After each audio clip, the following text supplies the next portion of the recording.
আমরা যা শুনলাম তা খুবই সামান্য। এর বাইরেও আরও অনেক তথ্য রয়েছে। হ্যাঁ, মানে তোমরা ওয়েবসাইটে, জার্মানির বার্লিনের বেদান্ত সোসাইটির ওয়েবসাইটে গেলে ছাত্র ভাইদের জন্য মূলত বলা, তোমরা কিন্তু মহারাজের আরও অনেক কাজ জানতে পারবে। আমি জাস্ট দু একটি জিনিস, উল্লেখযোগ্য জিনিস একটু বলতে চাই মহারাজজির সম্পর্কে। উনি 7টি ভাষা জানেন এবং বর্তমানে জার্মান শিখছেন এখনো এই বয়সে। তাহলে সুতরাং তোমরা ভাবতে পারছো যে মহারাজের সম্পর্কে যে কথাগুলো এতক্ষণ শুনলে সেগুলো কিন্তু মানে প্রচুর গুরুত্বপূর্ণ। আর উনি এখনো পর্যন্ত অনলাইন ক্লাসেস নেন বিভিন্ন ইউনিভার্সিটি বিদেশে। তো এছাড়াও রেগুলার কিন্তু উনি জার্নালে লেখালেখি করছেন, এখনো 3টি ভাষায় ক্রমাগত লিখে চলেছেন, সেটা হচ্ছে ইংরাজি, বাংলা এবং জার্মান। আমি খুব অল্পই তথ্য কালেক্ট করেছি অলরেডি, সেগুলো সব মহারাজ বলে দিয়েছেন। এর বাইরেও আরও অনেক তথ্য আছে, হয়তো যা বলবো সেটা খুবই যৎসামান্য। এখন আমরা প্রত্যেকেই অপেক্ষা করে রয়েছি মহারাজের বক্তৃতা শোনার জন্য। তাই আমরা মহারাজকে আমন্ত্রণ জানাই মহারাজের বক্তব্য শোনার জন্য। মহারাজ।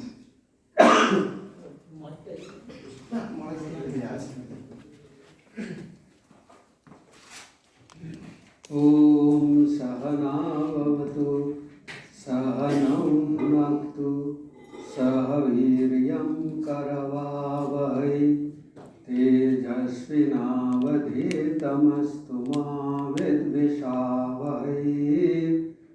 ওম শান্তি শান্তি শান্তি। হরি ওম।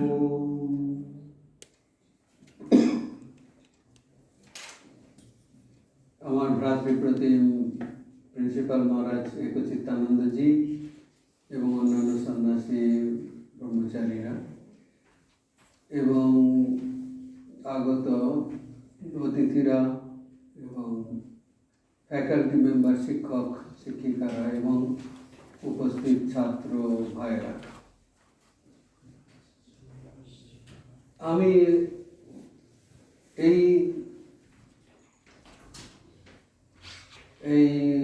সমবেত শ্রোতৃমণ্ডলীর সামনে একটা বিরাট দর্শন সম্বন্ধে কিছু বলবো, কিন্তু এটা আমার খুব সৌভাগ্য যে আপনারা আমাকে এই সুযোগ দিয়েছেন। টেকনিক্যালি সবাই স্কুল কলেজে তো পড়েন, আর অদ্বৈত বেদান্ত সম্বন্ধে এখানে তো শিক্ষা দেওয়া হয়, কাজেই ওই দিকটা আলোচনা করতে গেলে একই জিনিস বলতে হবে। মাস্টার মশাইরা, প্রফেসররা যা শেখান সেগুলোই আবার পুনরাবৃত্তি করতে হবে, সেগুলো সবারই মোটামুটি জানা রয়েছে। আমি একটা কথা বলবো, ওই যে পঞ্চদশী বইয়ের উল্লেখ করলেন আমাদের ব্রহ্মচারী, তো সেই পঞ্চদশীর বইতে একটা ভূমিকা আছে। ওটা অদ্বৈত বেদান্তের উপরে একটা এক্সস্টিভ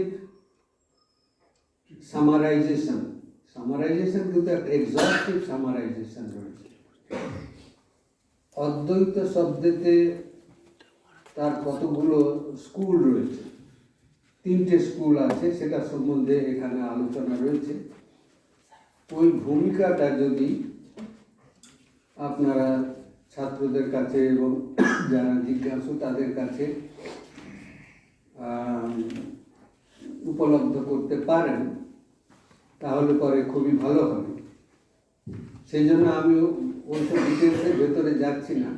আরেকটা কথা প্রথমেই বলে দিতে চাই, অনেক বছর ধরে বাংলাতে বক্তৃতা করার সৌভাগ্য আমার হয়নি। সেই জন্যে বক্তৃতা করার সময় ঠিক শব্দগুলো, বিশেষ করে দর্শনের যেসব নোমেনক্লেচার আছে সেগুলো স্মরণ করতে খুব অসুবিধা হয়। সেই জন্য সেই সব জায়গাগুলোতে আমি কিছু ইংরেজি শব্দ ব্যবহার করব, সেই জন্য আমি দুঃখিত। এখন কথা হলো যে আমরা পড়ি শব্দগুলো, কিন্তু শব্দগুলোর অনেক গভীর অর্থ রয়েছে। যেরকম অদ্বৈত বেদান্ত। অদ্বৈত বেদান্ত বলতে আমরা সাধারণত বুঝি যে কোনো বেদান্ত, কিন্তু জেনারেলি সবারই ধারণা হচ্ছে বেদান্ত মানে হচ্ছে অদ্বৈত বেদান্ত, কিন্তু তা নয়। দ্বৈত বেদান্তও রয়েছে, দ্বৈতগুলো বেদান্তের মধ্যে, আর দ্বৈত গুলো এই বেদান্তের যে আত্মার উপলব্ধি বা ব্রহ্মজ্ঞান লাভ করার যে পদ্ধতি তার সঙ্গে যুক্ত আছে। যেরকম অদ্বৈত বেদান্তের যে মূল বই, যুক্তির দিক থেকে যুক্তি প্রস্থান যাকে বলে, ব্রহ্মসূত্র, তাতে প্রথম সূত্র হচ্ছে অথাতো ব্রহ্ম জিজ্ঞাসা। তো ব্রহ্ম জিজ্ঞাসা শব্দ তো আছেই, কিন্তু তার আগে কি আছে? অত এর পরে, কিসের পরে? সেইটাই হচ্ছে কথা। কিসের পরে? না, যখন একটা লোক বা একজন সাধক দ্বৈত কর্ম করে, উপাসনা করে মনটাকে এমন পবিত্র করতে পেরেছে যে সেখানে এই নিজেকে জানবার ইচ্ছে হয়েছে, নিজের সম্বন্ধে প্রশ্ন এসেছে, তখনই এই ব্রহ্ম জিজ্ঞাসা করা দরকার। তার আগে করলে কি হবে? সেটা পরোক্ষ জ্ঞানম বলে, মানে তাত্ত্বিক জ্ঞান হয়। তাত্ত্বিক জ্ঞানটা খুব একটা উপকারে লাগে না আমরা যদি ওটাকে আমরা আমাদের জীবনে প্রয়োগ না করি। বলছেন যে ন পরোক্ষ মতি ভ্রম, পরোক্ষ জ্ঞানটা ভ্রম নয়। কারণ পরোক্ষ জ্ঞান যখন আমরা লাভ করছি, বই টই থেকে পড়ছি অদ্বৈত বেদান্ত সম্বন্ধে, ব্রহ্ম সম্বন্ধে, তখন আমরা এটা বলছি না যে এখানেই সব শেষ, সাধন করতে হবে না। সেই জন্য আমাদের দেশের এই দর্শনগুলো হচ্ছে আমাদের মুক্তির দর্শন। মুক্তিটা কি সেগুলো সমস্ত টেকনিক্যালি যারা পড়েন তারা দেখবেন সেখানে লেখা রয়েছে। তো এই যে শব্দ দর্শনটা, এটাকে সাধারণত আমরা ইংরেজিতে ভাষান্তর করে বলি যে ফিলসফি। ফিলসফি মানে হচ্ছে দর্শন, কিন্তু ফিলসফির মধ্যে স্পেকুলেশনের স্কোপ রয়েছে। দর্শনটা কিরকম যদি একটা উদাহরণ দিতে হয়, ধরুন কেউ একটা বাড়ির 10 তলার উপরে উঠে গেছে, আমরা নিচে রয়েছি, ওকে জিজ্ঞেস করছি আপনি ওখানে কিভাবে গেলেন? তো উনি ওনার অভিজ্ঞতাটা বলছেন, আমি এইভাবে সিঁড়ি দিয়ে এলাম, ডান দিকে ঘুরলাম, এবারে লিফট দিয়ে উঠলাম, এই যেভাবে উপরে উঠেছেন সেগুলো উনি আমাদেরকে বলছেন। তো আমরা নিচের থেকে কি শুনছি? না, একটা বর্ণনা, এই ভদ্রলোকের এই যে জার্নিটা হয়েছে এর একটা বর্ণনা শুনছি। আমাদের কাছে ওটা কি হলো? ইনফরমেশন, তত্ত্ব। ওই ভদ্রলোকের কাছে কিন্তু ওটা সত্য হয়ে গেছে। সেই জন্য ওই যে ভদ্রলোক যেটা বলছেন সেটা হচ্ছে দর্শন। আমাদের শাস্ত্রগুলোকে দর্শন বলা হয় এই জন্য, তার ভেতরে এই অভিজ্ঞতা, প্রত্যক্ষ অভিজ্ঞতার বর্ণনা রয়েছে। Handbook of all practical experiences. সেই জন্য ওটা দর্শন। দর্শন মানে হচ্ছে, ঠাকুর বলছেন শ্রীরামকৃষ্ণদেব, ভগবানকে চোখে দেখা যায় কিরকম? না, যেরকম চোখে দেখলে মানুষ অবিশ্বাস করতে পারে না, সেরকম চোখে দেখা যায়। কিন্তু তাহলে আমাদের একটা তত্ত্বে বিশ্বাস করে নিতে হবে যে সিইং ইজ বিলিভিং। তাহলে তো মুশকিল হয়ে যাবে। আমরা যা দেখি তাতে যদি বিশ্বাস করতে হয় সত্য বলে, তাহলে অনেক মুশকিল হয়ে যায়। কারণ দেখাটা আমাদের ইন্দ্রিয় জন্য, ইন্দ্রিয় দিয়ে দেখা। আচ্ছা, একটা ছোট্ট উদাহরণ, যেরকম আমাদের সকালে আমরা দেখি সূর্যটা পূব দিকে উঠছে আর পশ্চিম দিকে অস্ত যাচ্ছে, তাহলে আমরা কি বলছি? সূর্যটা উঠছে, সূর্যটা অস্ত যাচ্ছে, তাহলে একটা ক্রিয়ার আরোপ করা হচ্ছে সূর্যের উপরে। কিন্তু যারা সায়েন্স জানেন তারা বলবেন যে এই সূর্যের তো কোনো গতি এইভাবে নেই, পৃথিবীটাই ঘুরছে, সূর্য তো চলছেন না, সূর্য তো স্থির আছেন। আর যেই বিজ্ঞানী এ কথাটা বলছেন তিনিও কিন্তু দেখছেন যে সূর্যটা সকালে উঠছে আর বিকেলে অস্ত যাচ্ছে, তিনিও দেখছেন। তো এই যে দেখছি, এটাকে তাহলে বিশ্বাস করে নিতে হবে যদি সিইং ইজ বিলিভিং হয়, তো তা নয়।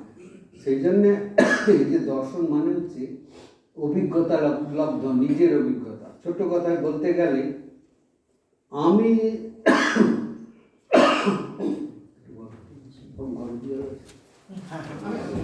আমি যে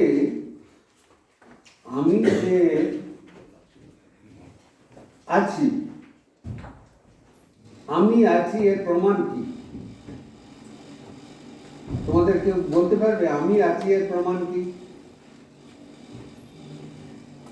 তুমি যে আছো তার প্রমাণ কি? হ্যাঁ, এই যে আমি চিন্তা করছি যে আমি আছি, ওটা শুধু নয় যে আমি প্রমাণ, আমি আছি যে বলছি তাতে আমি প্রমাণ, নাহলে আমি তো বলতে পারতাম না। সেই হচ্ছে তো ওটা হচ্ছে আরেক রকম দর্শন আছে। যাই হোক, আমি যখন বলছি আমি আছি তাহলে এটাই প্রমাণ হয়ে গেল, আর প্রমাণ দরকার নেই। এমনকি পৃথিবীর 7 বিলিয়ন লোক যদি বলে যে আমি নেই, we don't know that there exists someone called Manesh Anand, সেটা কিন্তু আমার এক্সিস্টেন্সটাকে ডিসপ্রুভ করে না, কারণ আমি আমার প্রমাণ। এই তো হয়ে গেল, সত্য তো ওখানেই আবিষ্কার হয়ে গেল। যাই হোক, দর্শন ওইখানেই আমাদেরকে এত কনভিন্স করতে পারে। সেই জন্য দর্শনটাকে ওই ফিলসফি করে দিলে একটু মুশকিল হয়ে যায়, কি অনেক রকম স্পেকুলেশনের ব্যাপার এসে যায়, স্পেকুলেটিভ হয়ে যায়।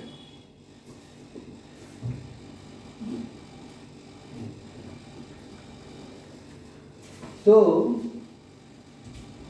এখন এই যে ফিলসফি আছে, তার মানে কি এর ভেতরে কোনো অনুমান নেই? অনুমান আছে।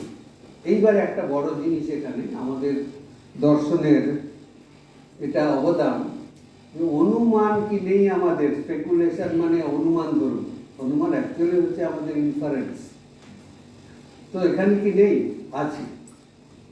এখন আমরা একটা জিনিস এখানে নিয়ে আসবো, যে ধরুন আমরা মার্স থেকে কিছু স্যাম্পল কালেকশন করে নিলাম, ডেটা।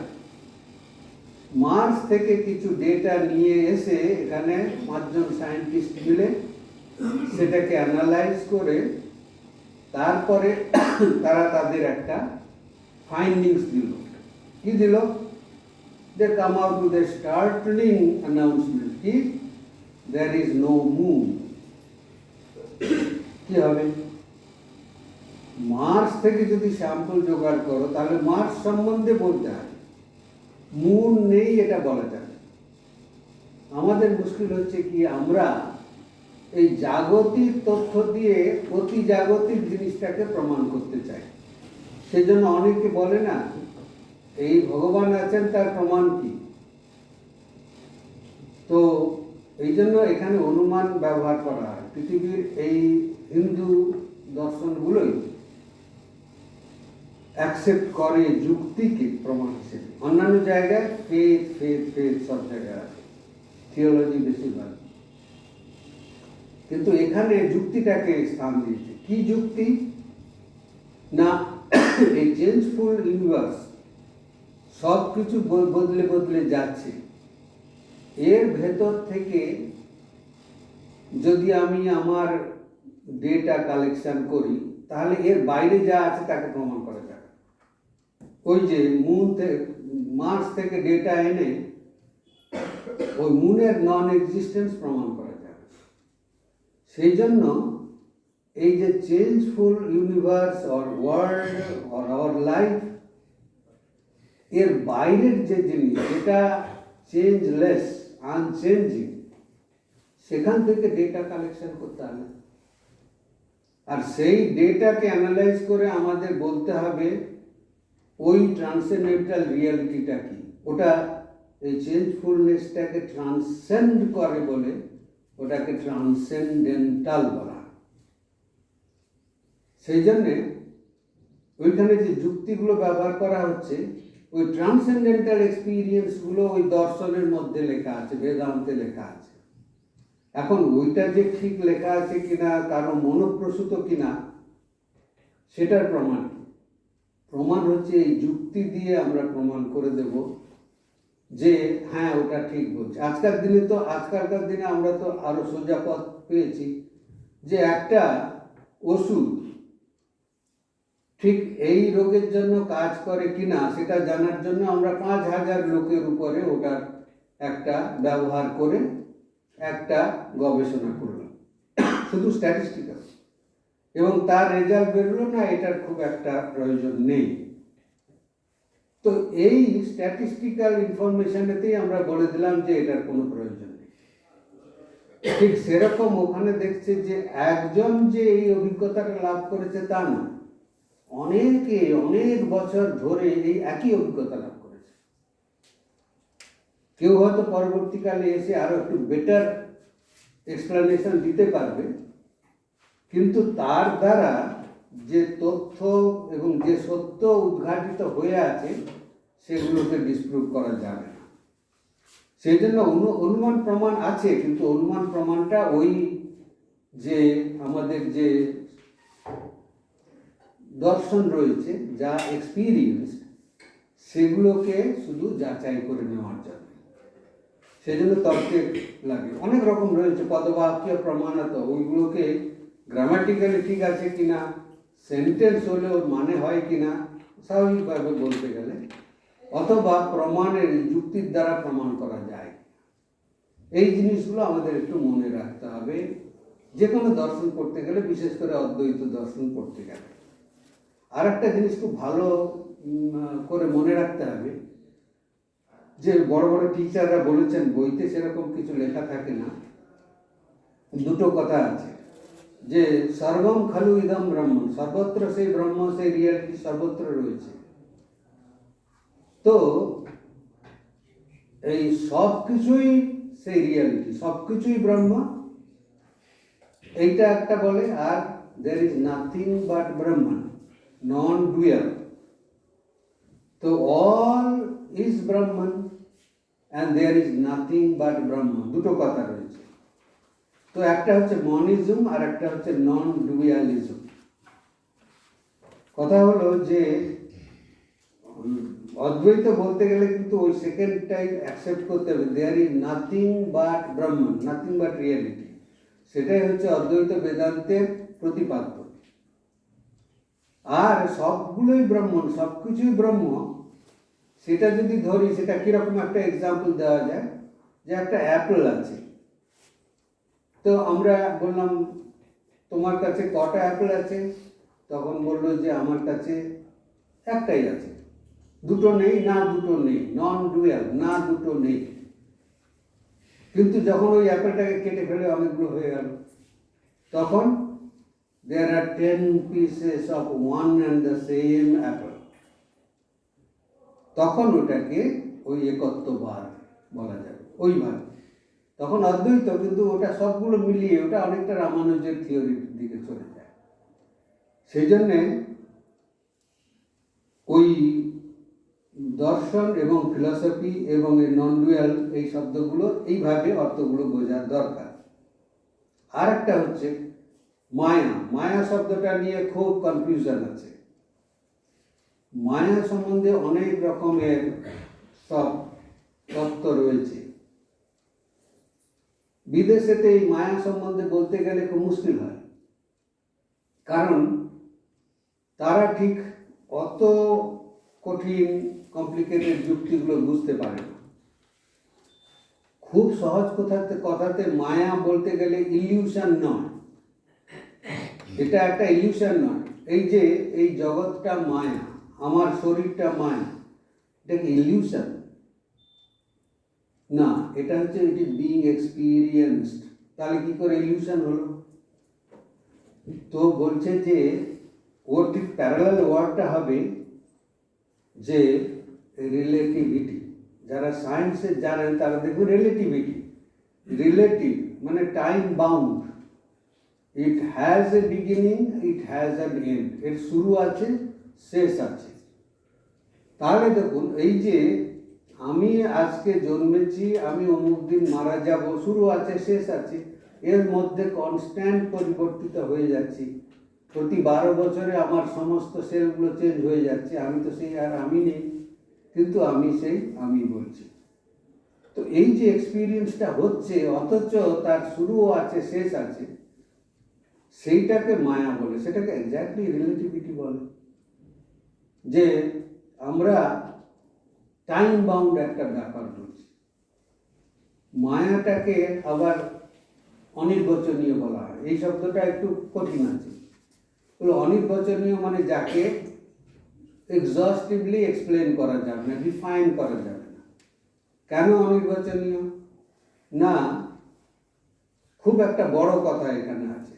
অনির্বচনীয় মানে হচ্ছে যে এটা এই এরকম বলা যাবে না, এটা এই নয় এটাও বলা যাবে না, আবার এটা হয় নয় দুটো মিলিয়েও বলা যাবে না, ওর মিক্সার হবে না।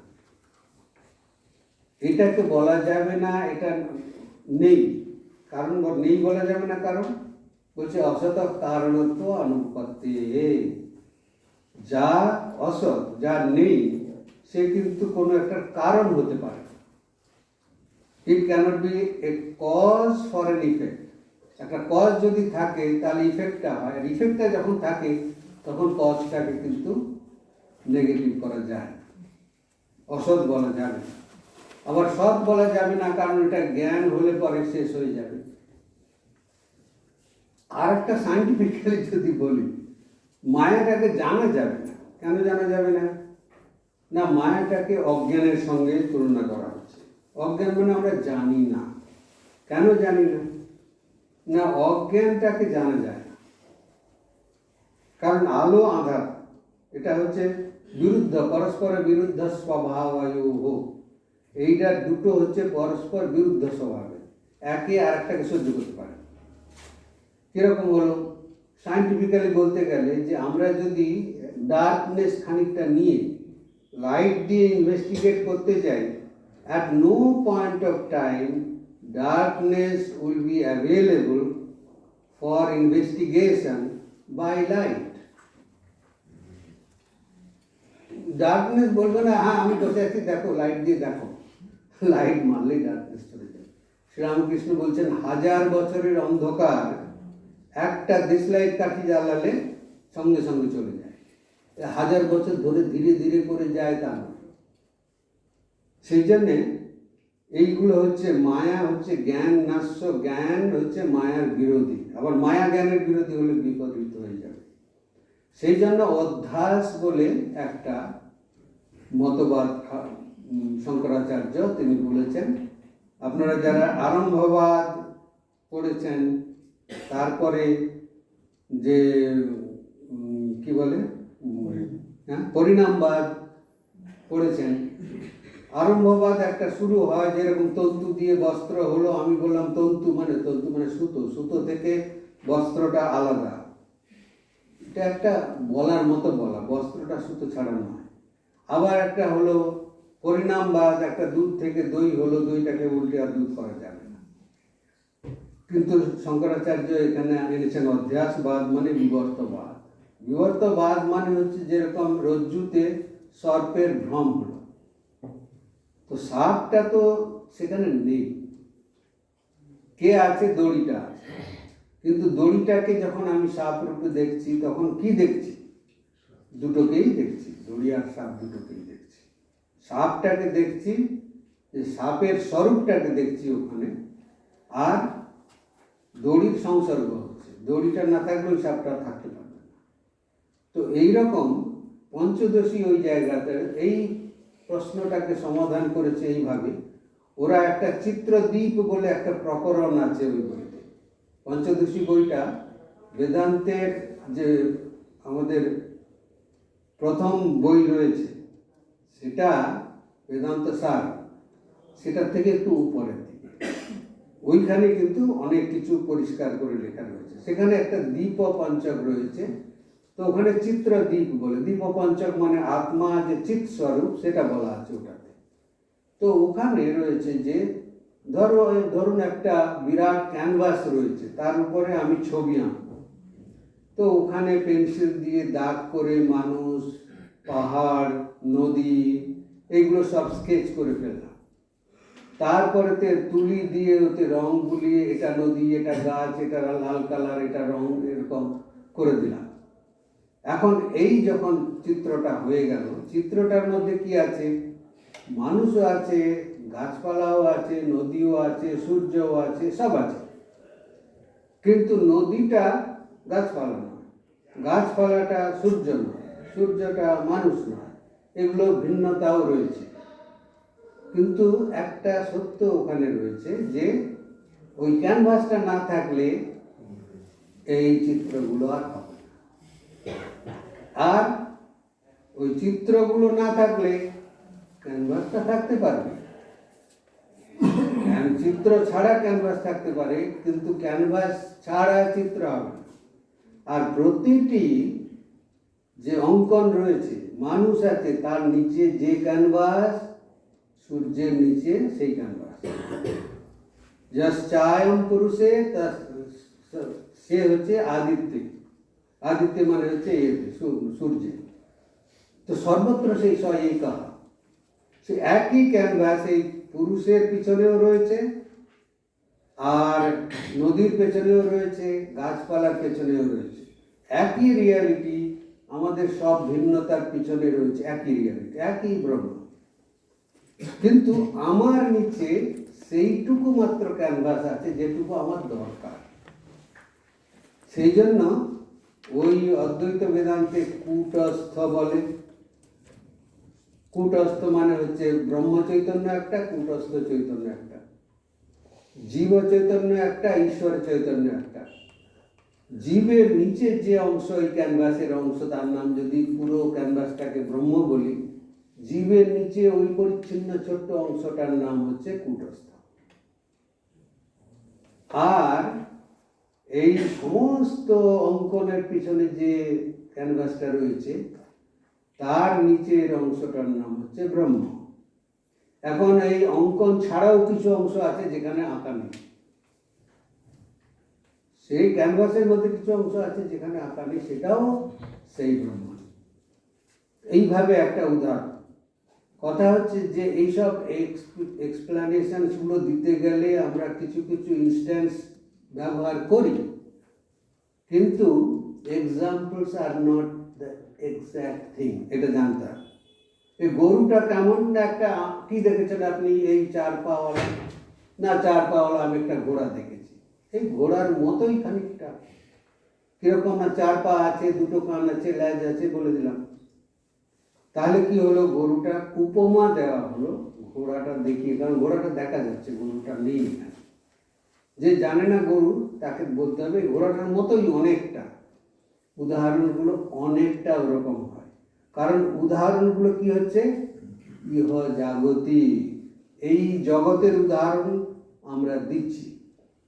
আর সেই জগতের উদাহরণ দিয়ে, উপমা দিয়ে খানিকটা বোঝানো হচ্ছে ওই অতি জাগতিক বস্তুটা কিরকম হতে পারে, মানে এর থেকে ভিন্ন হবে। ন ইতি, নট দিস, নেতি নেতি ইতি ইতি, এই দুটো আছে না, এই দুটো পদ্ধতিতে করা হয়। তো এইভাবে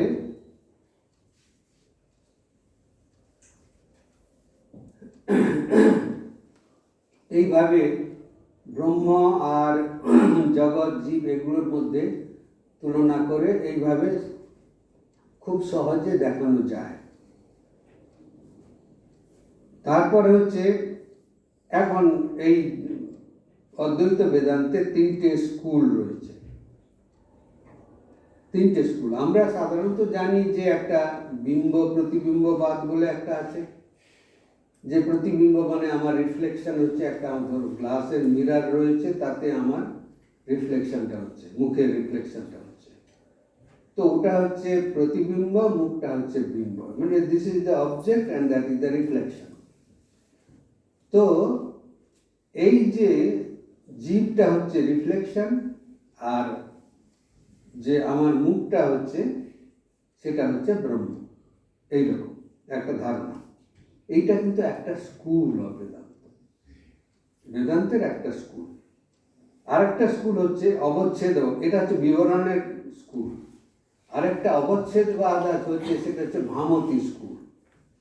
ভামতী যে ব্রহ্মসূত্রের উপরে টিকা আছে, ভামতী নাম, সেই ভামতী টিকাতে অবচ্ছেদবাদ বলছে যে একটা ঘট আছে, ঘটের মধ্যে যতটা স্পেস আছে সেই স্পেসটা আর ওই ঘটটাকে জীব বলা হচ্ছে। ঘটের বাইরে যে স্পেস রয়েছে সেটা সমস্ত ব্রহ্ম।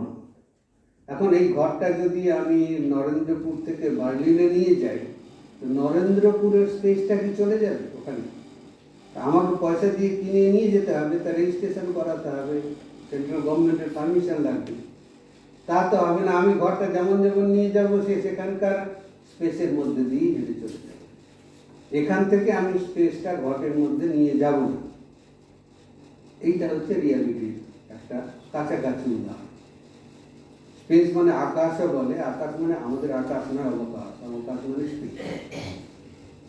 তো ওইটাকে অবচ্ছিন্ন, ঘটের মধ্যে অবচ্ছিন্ন যে আকাশ, যে স্পেস, সেই অবচ্ছিন্ন বলে বলছে বলে ওটার নাম অবচ্ছেদবাদ। আর একটা হচ্ছে যে বিম্ব প্রতিবিম্ববাদ, যেটা বললাম যে আমার মুখটা আয়নার মধ্যে রিফ্লেক্টেড হয়েছে।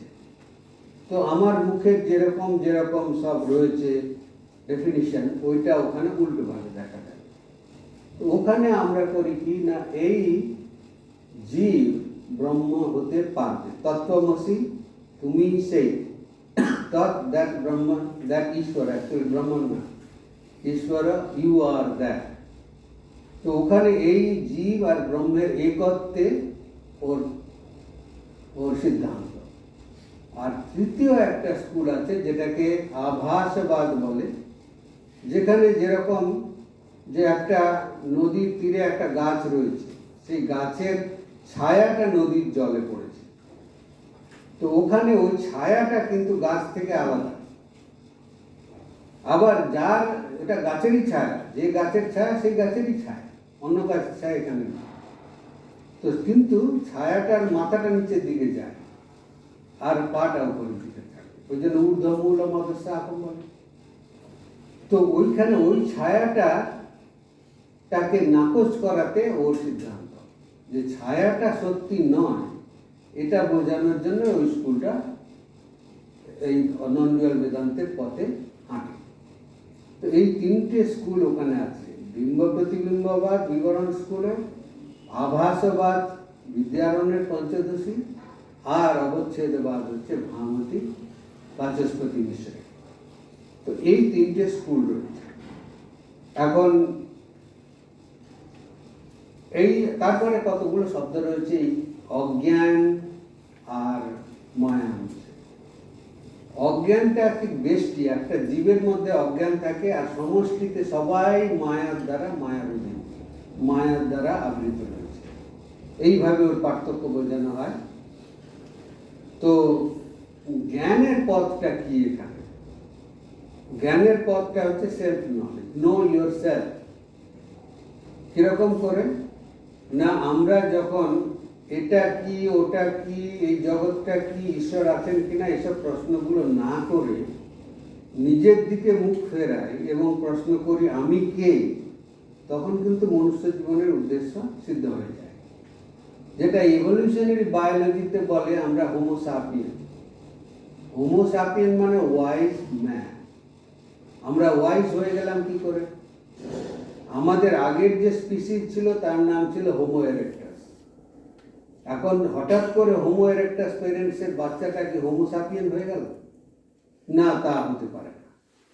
তাহলে কি হয়েছে না, হোমো সাপিয়েন তখনই বলা হলো যখন আমরা প্রশ্ন করলাম যে যখন আমরা প্রশ্ন করলাম আমি কে, যখন আমাদের প্রশ্নগুলো বাইরের দিকে না হয়ে নিজেদের দিকে করলাম, তখনই আমাদেরকে ওয়াইজ ম্যান বলা হয়।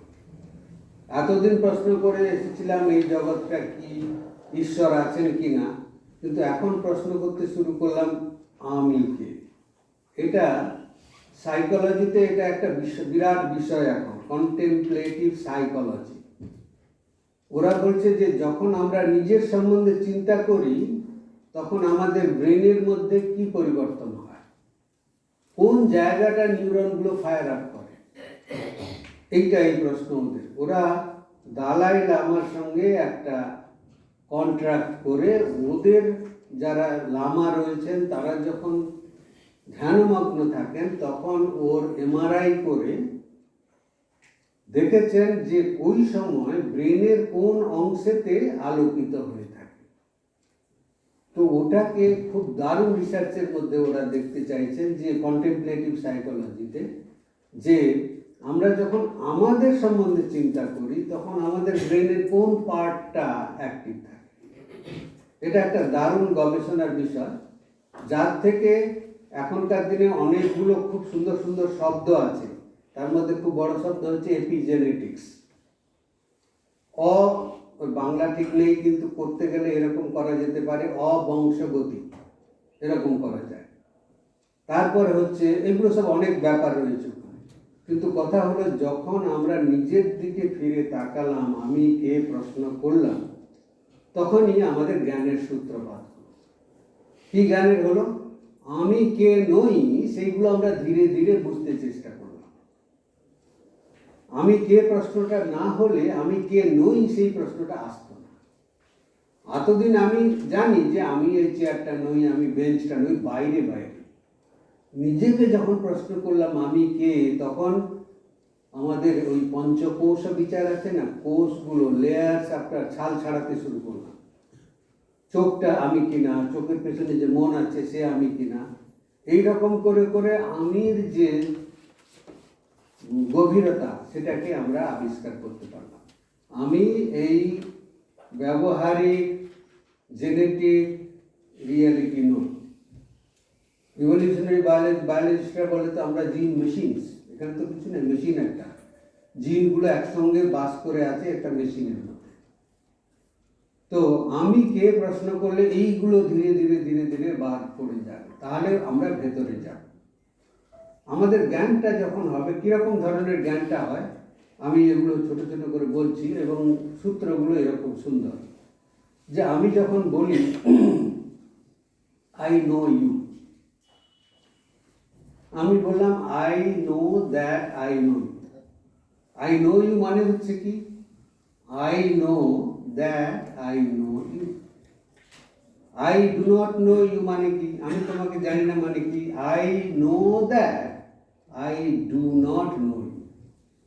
এখন ধর দেখুন, দ্যাট এর পরে ওটা পরে একটা ক্লজ আসছে, সাবসিডিয়ারি ক্লজ আসছে। দ্যাট এর পরে একদিকে আসছে I know that I know you, positive. এই দ্যাট এর পরে কি আসছে, I know that I do not know you, negative. That এর পরে আমাদের নলেজটা পজিটিভও হতে পারে, নেগেটিভও হতে পারে। তার মানে কি হলো, ওখানেও নলেজ আছে, I know that I know you, I know do not know you, ওটাও নলেজ। একটা হচ্ছে নলেজ নেগেটিভ, একটা হচ্ছে নলেজ পজিটিভ। কিন্তু প্রিন্সিপাল ক্লজটা আগে যেটা আছে, I know that I know, ওখানে নেগেটিভ নেই। আই ডু নট নো বললে নেগেটিভ হয়ে গেল, আর জানবেন না। সেই জন্য I know that I know you, I know that I do not know you. এখন আগে দুটো আই আছে, এখানেও আই আছে, ওখানেও আই আছে। দ্যাটের পরেও আই আছে, দ্যাটের আগেও আই আছে। দ্যাটের পরেও নো আছে, দ্যাটের আগেও নো আছে। তাহলে কি হলো, ওই দ্যাটের পরে যে আই আছে সেটা হচ্ছে আমাদের ইগো বা জীব। ইগো বা জীব, ওটা নেগেটিভ হতে পারে, কিন্তু তার আগে যে আই আছে সেটাই হচ্ছে আমি, real I. Real I and apparent I, Swamiji বক্তৃতাতে বলছেন real I and apparent I. I ওই দ্যাটের আগে যে আই আছে আমি, সেই আমিটাই হচ্ছে ওই চৈতন্য, ওই ব্রহ্ম, ওই অস্তিত্ব। সেই জন্যে এইভাবে নলেজটা আমাদের ধীরে ধীরে আমাদের নিজেদের কাছে নিয়ে যায়। যখন নিয়ে যায় নলেজটা কি হয়, স্বামীজি খুব সুন্দর বলছেন, এই ইগো সম্বন্ধে কোথাও কোনো ভালো ব্যাখ্যা নেই, কোনো ডেফিনিশন, নট ক্লিয়ার ডেফিনিশন।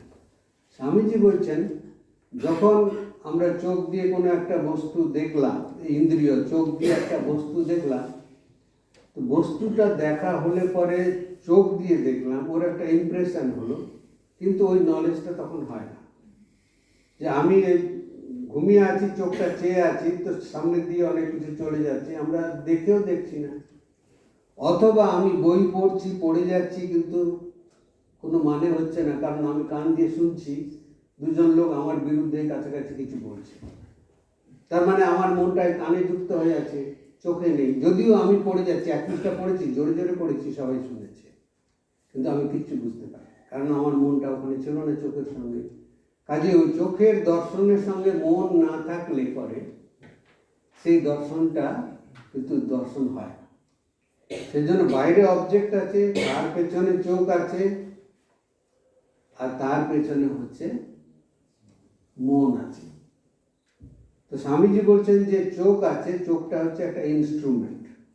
আবার চোখের উপরে যদি আমি এইটা লাগিয়ে দিই, এটা কি বলে, উপকরণ, সাব ইনস্ট্রুমেন্ট। এটা ছাড়া আমি তো দেখতে পাবো না, আমি তো পড়তেই পারছি না। কাজে এটা তো উপকরণ, করণ মানে হচ্ছে এই ইনস্ট্রুমেন্ট হলো। তার পেছনে মন, ওই ইন্দ্রিয় সেন্টার বলছেন যে কি বলে, অপটিক্যাল নার্ভ সেন্টার, ওইখানেতে মন যুক্ত হচ্ছে, যুক্ত হয়ে ইনফরমেশনটা নিয়ে যাচ্ছে কার কাছে না। মন তো কি সংকল্প বিকল্প করে, মানে চিন্তা করছে, এটা হতে পারে, এটা নাও হতে পারে, এটা হতে পারে, হাজার চিন্তা মনের উপর দিয়ে চলছে। কিন্তু কোনো চিন্তাটা যদি আমি রেজিস্টার করে নিই, ধরে ফেলি, সেটা তখন তার নাম বুদ্ধি হয়ে যাচ্ছে, বুদ্ধির কাজ। এটা একটু এপিস্টেমোলজিক্যাল, মানে এই জ্ঞানের একটা পদ্ধতি। তো ওই বুদ্ধিটার কাছে যখন প্রেজেন্ট করা হচ্ছে, তখন স্বামীজি একটা সুন্দর কথা বলছেন, there flashes the idea of ego. এই যে একটা লোক আমাকে লাথি মেরে দিল, আমি উল্টে একটা লাথি মেরে দিলাম, এতে তো করি আমরা।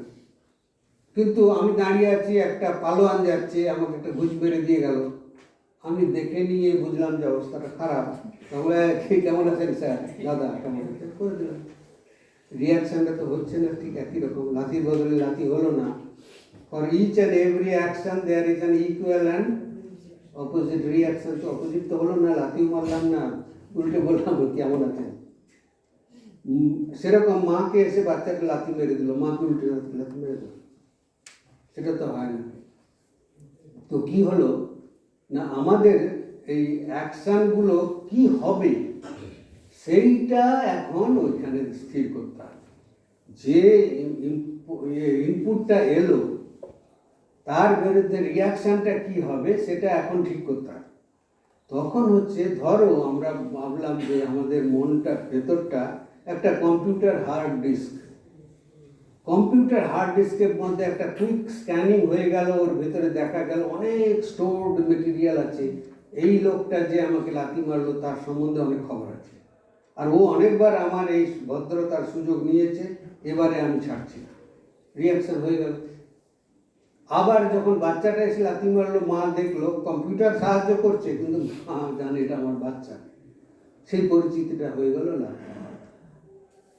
এই কাজটা যে হচ্ছে, এটা হচ্ছে ইগোর কাজ। এখন ইগো কিন্তু বায়াসড হতে পারে, সেটা তো পরের কথা, কিন্তু ওইখানে তখন রিয়াকশনটা কি হবে স্থির হচ্ছে। তার পেছনে রয়েছে যে সেই ব্রহ্ম, মানে চৈতন্য, যেটা না থাকলে এইগুলোকে অবজার্ভ করা যায়। তো ওইরকম 7টা কিন্তু স্টেপ আছে আমাদের শাস্ত্রে। আজকে সকালে পার্থবাবু বলছিলেন নাম্বারগুলো, শাস্ত্রে আমাদের 7 দিয়ে অনেক কিছু আছে। 7 একটা লাকি নাম্বার বিদেশে। তো 7 এরকম করে 7th স্টেপে গিয়ে আমরা তখন চৈতন্যকে পাই। চৈতন্য মানে কি? যে এইটা বুঝতে পারছে তার অস্তিত্ব, নাহলে বোঝা যাবে না। আমি যদি সেখানে না থাকতাম, এই অ্যাকশন রিয়াকশন আমি বুঝতে পারতাম। সাইকোলজিতে বলে actions don't prove a person but reactions do. Action হয় কি, লোকের সঙ্গে দেখা হলো, আমরা বললাম হাই হ্যালো বলে দিলাম, আমরা জানি how to be nice to people. কিন্তু ওই লোকটি যদি আমাকে একটা খারাপ ভাষায় গালি দিল, তখন আমার স্বরূপটা বেরিয়ে আসবে, তখন ভেতরে কি পরিবর্তন হয়েছে সেটা বেরিয়ে আসবে। প্র্যাকটিক্যাল বেদান্তের অর্থ হলো তাই যে বাইরের যে মুখোশটা, তার সঙ্গে ভেতরের রিয়ালিটি একই হতে হবে। সেটা যদি না করি, আমাদের সারাটা জীবন এই ডাইকটমি বা হিপোক্রিসিতে জীবনযাপন করতে হবে।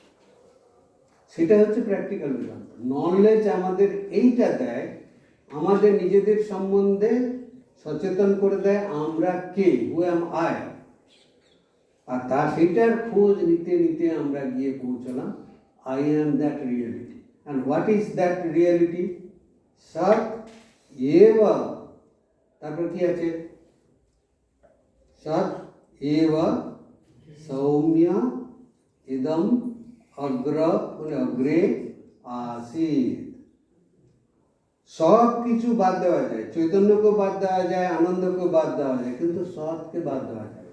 শ্রীরামকৃষ্ণ বলছেন, আমি সব কিছু ছাড়তে পারলাম কিন্তু সত্যকে ছাড়তে পারলাম। সত্যকে ছাড়লে তো আমি শেষ হয়ে গেলাম।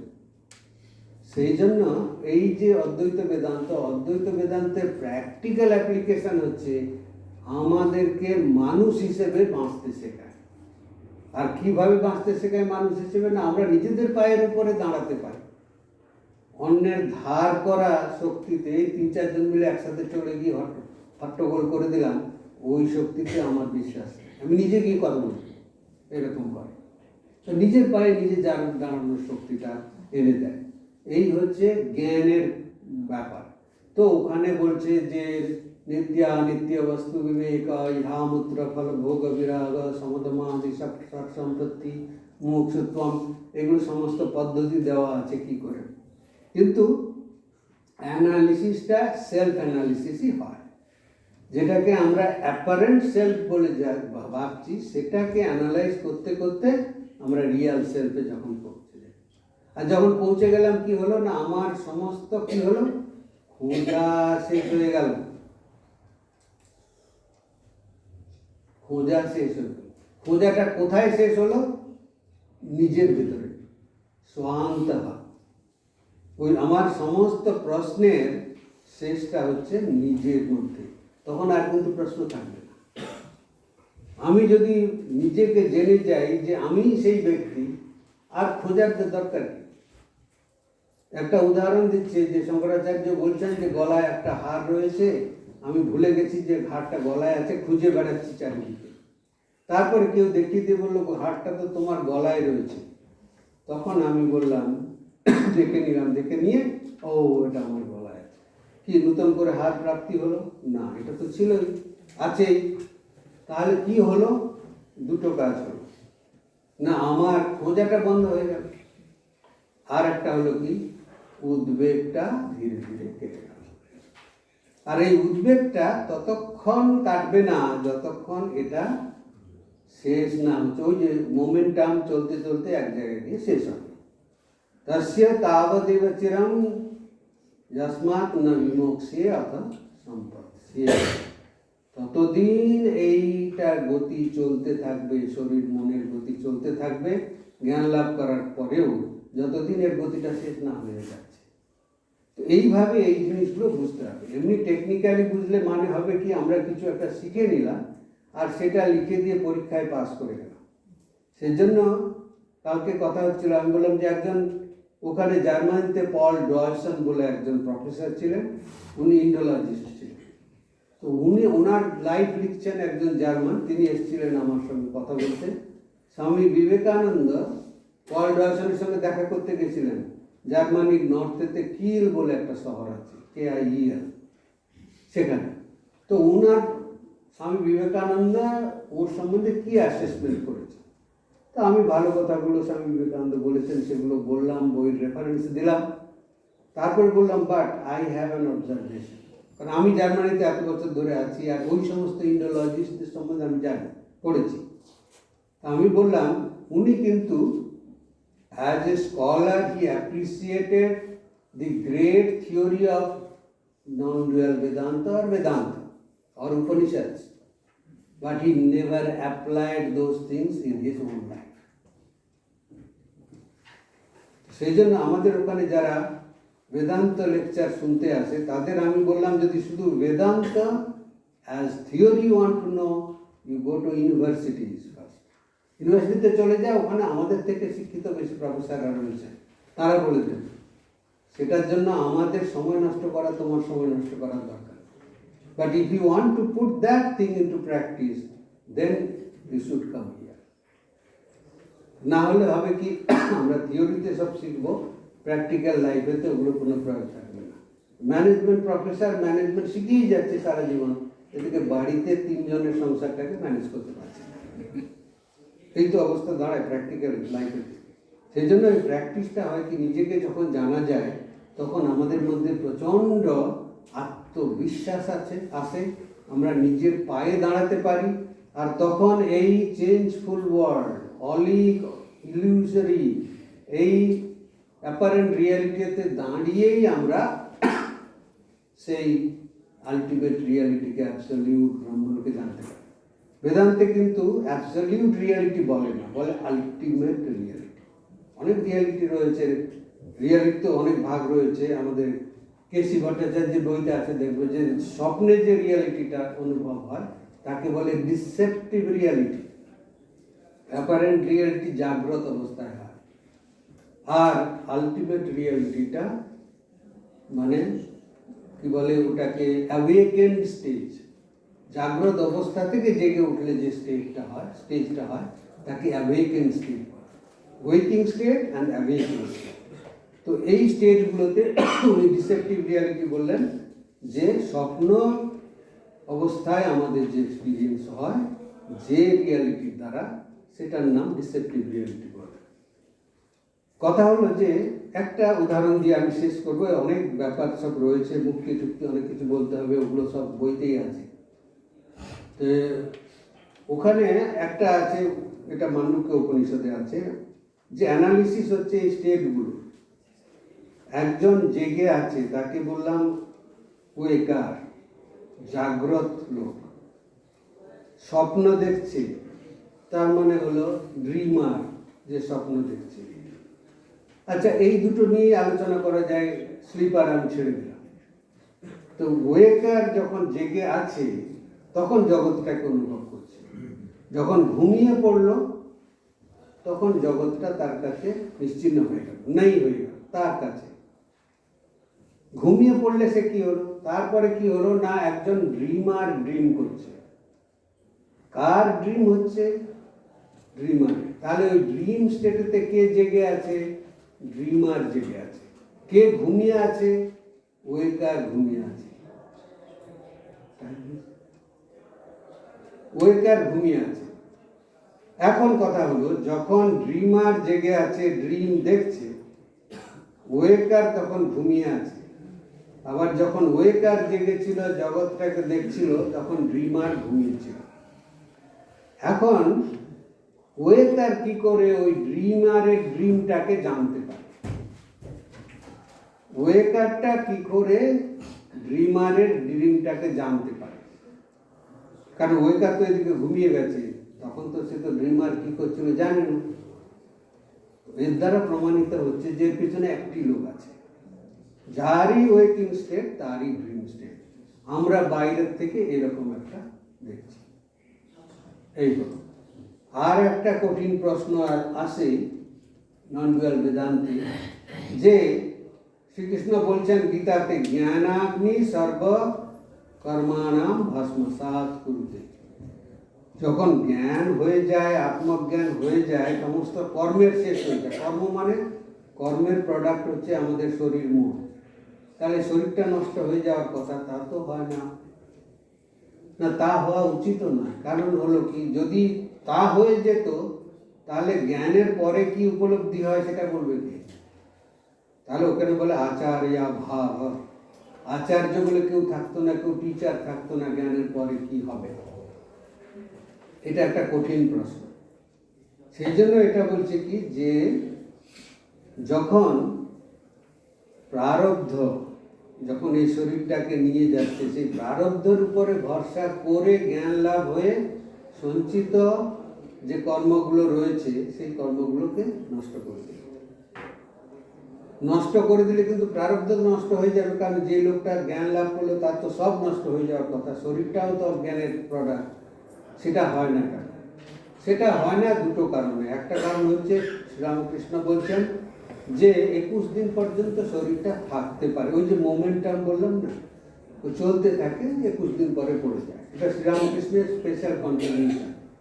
কাশীর পণ্ডিতরা বলেছিলেন যে মৃত্যু হয়ে যাওয়ার, জ্ঞান হয়ে যাওয়ার পরে কতদিন শরীর থাকতে পারে সেটা শাস্ত্রে কোথাও লেখা নেই, কিন্তু শ্রীরামকৃষ্ণ সেটাকে বলে দিয়ে যাওয়াতে তিনি অধিকারী ছিলেন বলার, সেটা প্রমাণ হয়ে গেল। 21 দিন শরীর থাকে। আর একটা হয় কি, যারা জগৎ কল্যাণে অন্যকে সাহায্য করার জন্য আচার্য হিসেবে থাকতে চান তাঁরাও থাকতে পারে।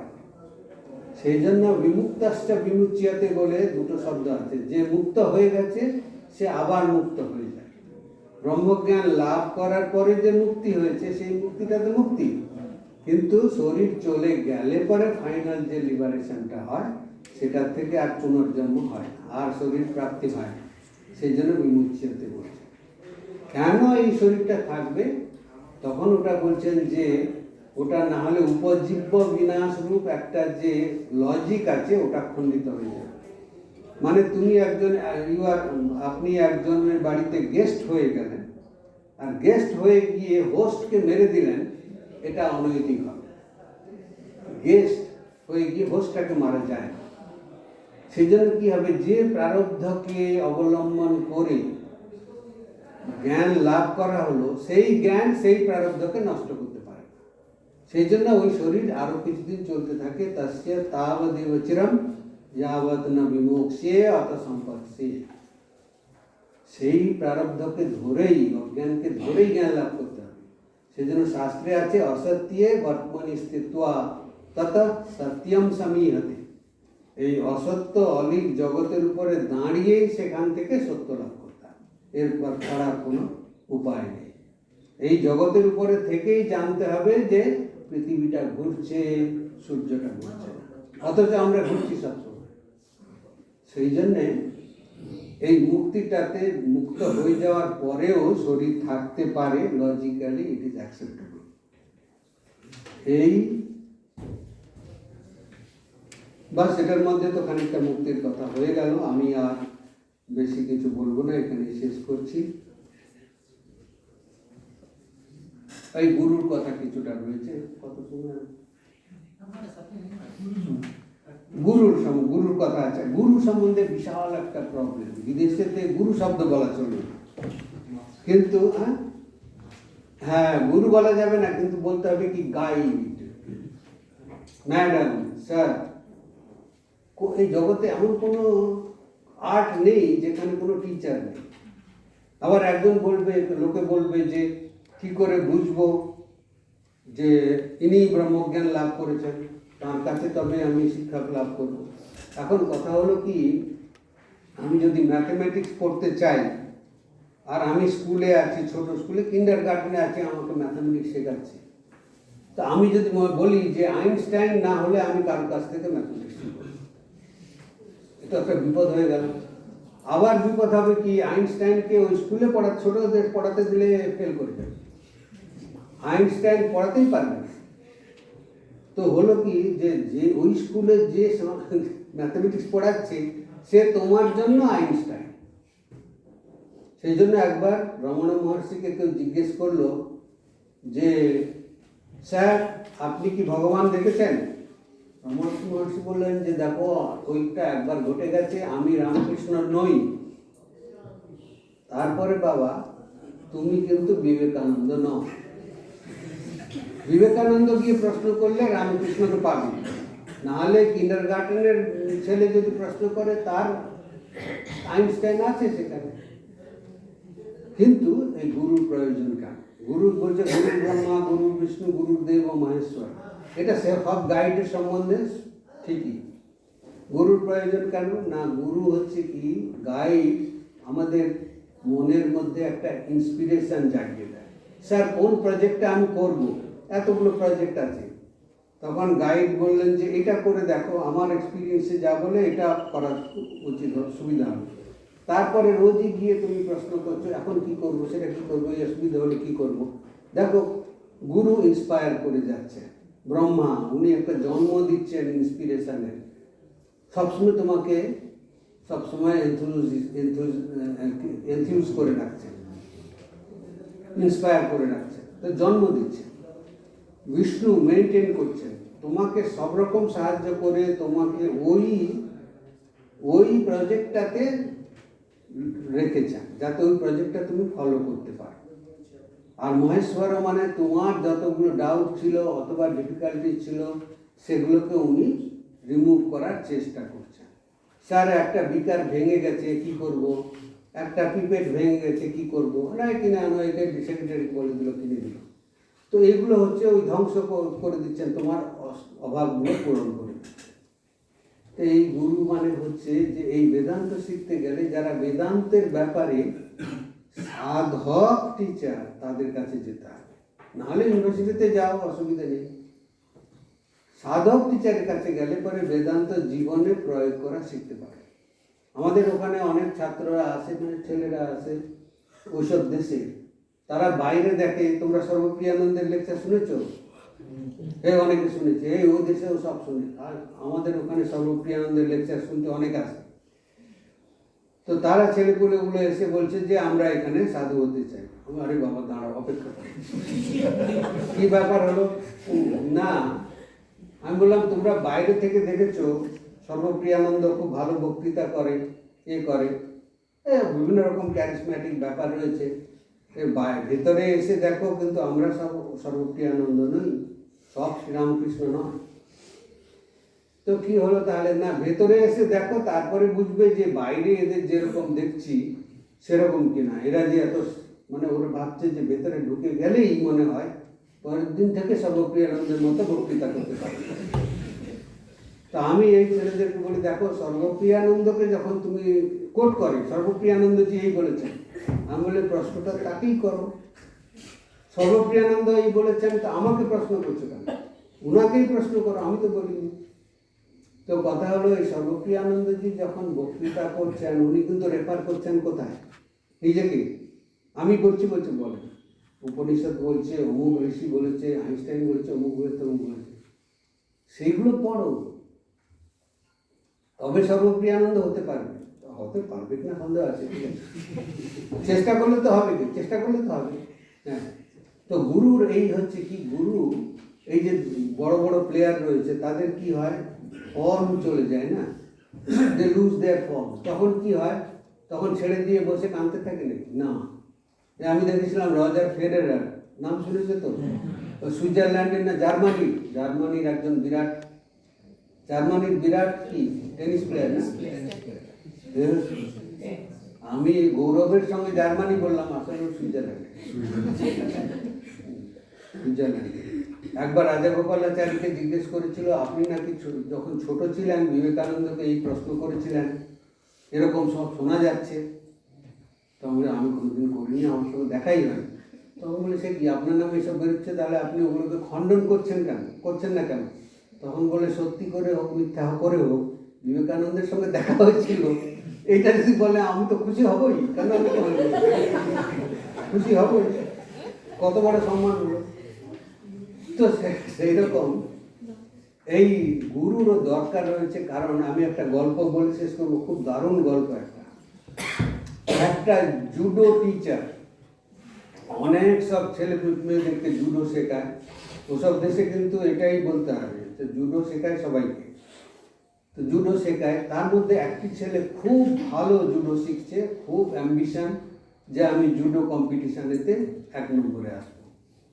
তারপরে একটা মোটরসাইকেল অ্যাক্সিডেন্ট হয়ে তার ডান হাতটা চলে গেল, অ্যাম্পিউটেট করতে হলো, ডান হাতটা শেষ হয়ে গেল।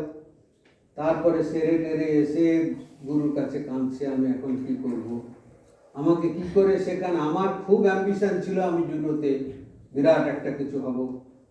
তখন গুরু বলে, দেখো বাবা, আমার যা ক্ষমতা তাতে দুটো হাতই লাগবে, তোমার তো ডান হাত নেই, আমি কি করব, আমি তো শেখাতে পারবো না। তবে হ্যাঁ, আমি একজন পুরনো বয়স্ক জুডো টিচারকে জানি, ও অনেক কিছু জানে, ওর কাছে গিয়ে একবার দেখতে পারে। তো তখন ওরা গিয়ে ওই জুডো টিচারের কাছে গেল, ও গেল। জুডো টিচার ওই বুড়ো বললো যে ঠিক আছে, আমি চেষ্টা করব, তো আমি যা বলবো সেটা অনুসরণ করতে হবে। কি হলো, এখন ওর বাঁ হাত আছে মাত্র, তো জুডো করবে, তো জুডো করছে, শেখাচ্ছে শেখাচ্ছে। তারপরে এই ব্যাটা দেখছে আজকে 1 বছর হয়ে গেল, সে একটাই মুভ শেখাচ্ছে, আর কিছু শেখাচ্ছে না। আর জুডোর কত প্যাঁচ রয়েছে, আর এই একটা প্যাঁচ শেখাচ্ছে, আমি কি করব। ইতিমধ্যে টুর্নামেন্ট অ্যানাউন্স হয়ে গেছে।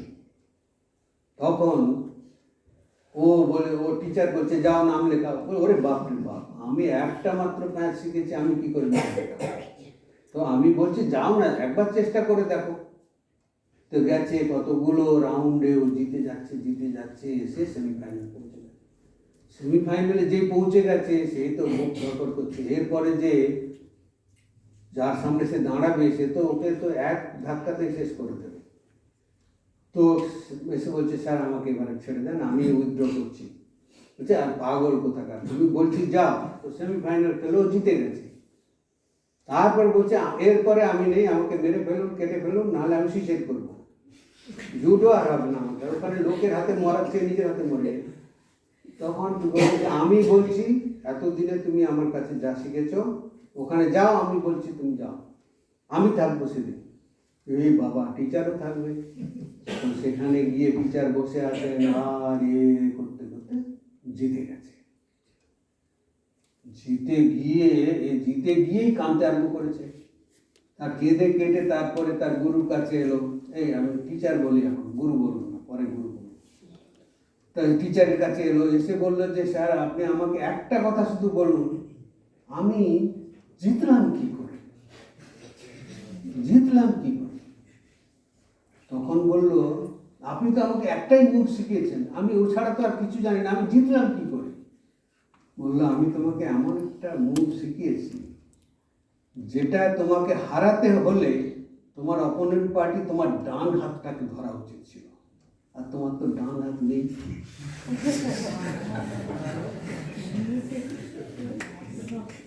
এই হচ্ছে গুরুর কথা। তোমার ডেফিসিয়েন্সি, ডিফেক্টটাকে গুরু একটা পজিটিভ টার্ম দিয়ে দিতে পারে। এইটা সর্বক্ষেত্রে হয়। যেখানে আমরা মুসলিম পড়ি, পারবো না, আমার দ্বারা হবে না, তখন ওই কবিতা লিখে দিল, পারিব না এই কথাটি সর্বদা বলিবে, না কি আছে, বলিও না। অনেক বছর আগে পড়েছেন বলে ভুলে যাচ্ছে। সেই জন্য তখন নিচে দাঁড়াতে পারবে বড় হয়ে, আর তখন বলবে 7 কোটি সন্তানের হে মুগ্ধা জননী, রেখেছ কি যেন করে, কি যেন করো, রেখেছ কি যেন করে, কি যেন করো, ফিল আপ দি ব্ল্যাঙ্কস। তো এইভাবে, তো এই হচ্ছে গুরুর একটা বিরাট রোল রয়েছে, শুধু নন ডুয়াল বেদান্তে নয়, সব কিছু ক্ষেত্রে। কাজে ওই গুরু শব্দটা বললে যেন ওদের একটা বিশাল একটা অসুবিধা হয়ে যায়, আমাদের দেশেও তাই। আর সবাই বিবেকানন্দ হতে চায়, কিন্তু রামকৃষ্ণ তো পায় না। রামকৃষ্ণ সব জায়গায় ঘুরে বেড়াচ্ছেন না, কারণ বিবেকানন্দই নেই কোথায়, তিনি এসে করবেনটা কি। কাজে একটা ছেলে আমাকে জিজ্ঞেস করলো, মানে সবাইকে জিজ্ঞেস করে করে হারিয়ে দিয়েছে, বাচ্চা ছেলে, বাবা মা বলছে মহারাজকে জিজ্ঞেস কর। তো সে ছেলে এসে বললো যে আচ্ছা, এই যে বলেছেন আপনারা লিখেছেন বইতে, স্বামী বিবেকানন্দ ছিলেন সপ্তর্ষির এক ঋষি, তো তিনি তো 39 বছর এই পৃথিবীতে ছিলেন, তো ততদিন কি 6টা ঋষি ছিল? সপ্তর্ষির জায়গায় ষোড়শী ছিল, একটা কম ওখানে, একজন এখানে চলে এসছে। তখন আমি দেখলাম, বাপরে বাপ। আমি বললাম আচ্ছা তুমি কম্পিউটারে কাজ করো? হ্যাঁ কম্পিউটার আছে, বাবার কম্পিউটারে কাজ করি। তখনকার দিনে তা তুমি কি একটা ফাইল কপি করতে পারো? হ্যাঁ পারি। কপি করলে কি এক্স্যাক্টলি ওইরকম ফাইলই হয়? হ্যাঁ। সেরকম ওই কপি করে বাপ রে বাপ, কম্পিউটার আমাকে বাঁচিয়ে দিয়েছে। তো এই জন্য এই মডার্ন নলেজগুলোর প্রয়োজন আছে আমাদের এই নন রিয়াল বেদান্ত বোঝার জন্য। মডার্ন নলেজগুলোর প্রয়োজন, দেখবে সব জায়গায় ওগুলোকে সাপোর্ট করে যাচ্ছে। এই হলো আর কি, এখানে আমি শেষ করে দিই, অনেকক্ষণ হলো। আমি এই গল্পগুলো বললাম মানে অনেক কিছু মাথার ঘামানোর কথা বলেছিলাম আগে, তো সেই জন্য এখন যদি প্রশ্ন থাকে তাহলে মানে সোজা সোজা প্রশ্ন কিছু করতে